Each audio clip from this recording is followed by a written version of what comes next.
ബീച്ചിൽ നടന്ന സംഭവം ഫോട്ടോ എടുത്ത് ബാക്കി പിന്നെ പറയാം, നമുക്ക് ചോദിച്ചു നോക്കാം. ഓക്കെ, ഹലോ, ഇതെന്താ എല്ലാ വണ്ടി ഫോട്ടോ എടുത്ത് പോണേ? എന്താ ഫുട്പാത്തുമ്മ കയറ്റാത്ത വണ്ടി ഫോട്ടോ എടുത്തിനല്ലോ?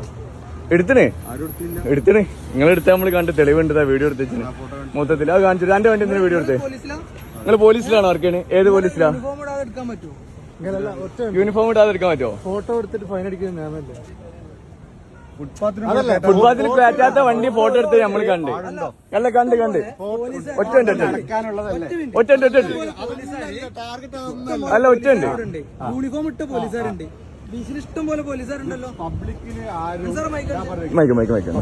അല്ല ഇഷ്ടം പോലെ നിങ്ങൾ പബ്ലിക്കാണോ പോലീസാണോ? പബ്ലിക്കാണ്. ഞാൻ ഐ ഡി ഇവിടെ മെൻഷൻ ചെയ്യുക, അല്ലെങ്കിൽ അടിയിൽ ഞാൻ കൊടുക്കും. നിങ്ങൾ പോയിട്ട് വീഡിയോ ഒന്ന് കണ്ടോട്ടോ. ഇത് കോഴിക്കോട് നടന്നത് ഇപ്പോൾ നിങ്ങൾ കേട്ടല്ലോ. ഇതിനെ ന്യായീകരിച്ചിട്ട് ആ കമൻറ്റ് ബോക്സിൽ ഒരുപാട് പേരുണ്ട്. ശരി, ഓക്കെ, അതങ്ങനെ കേട്ടിട്ട് തെറ്റ് തന്നെയാണ്, അതിന് ഞാൻ ഒരിക്കലും ന്യായീകരിക്കില്ല. പക്ഷെ ഞാൻ ചോദിക്കട്ടെ, അദ്ദേഹത്തോട് ആദ്യം ഇവർ ചോദിക്കുന്നൊരു ചോദ്യമുണ്ട്, നിങ്ങൾ പോലീസാണ്, അപ്പോൾ എന്ന് പറയുന്നുണ്ട്. പിന്നീട് അയാളോട് കുറച്ചുപാട് സ്ട്രോങ്ങിൽ ചോദിച്ചപ്പോൾ അയാളെല്ലാം പറയുന്നുണ്ട്. ഓക്കെ, അതിൽ അങ്ങനെ കയറ്റിയിടാത്ത വണ്ടി ഫോട്ടോ എടുത്തുകൊണ്ട് ഇവർ പോലീസിന് കൊണ്ടുകൊടുത്ത ആ നമ്പറിലാണ് ഇവർ ഫൈൻ അടിക്കുക.